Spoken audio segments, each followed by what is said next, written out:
নবম শ্রেণীর ভূগোলে পশ্চিমবঙ্গের ম্যাপ পয়েন্টিং দেখো। এক নম্বর হচ্ছে রাঢ় অঞ্চল, এই হলুদ কালারের এটা চিহ্নিতকরণ করা হয়েছে রাঢ় অঞ্চল।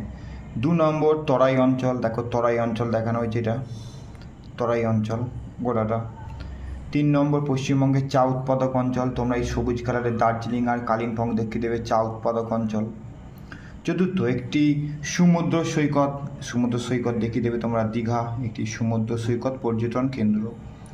তারপরে একটি তথ্য প্রযুক্তি শিল্পকেন্দ্র দেখানো হয়েছে, দেখো সল্টলেক বা রাজারহাট, এই যে কলকাতায় তোমরা দেখিয়ে দেবে।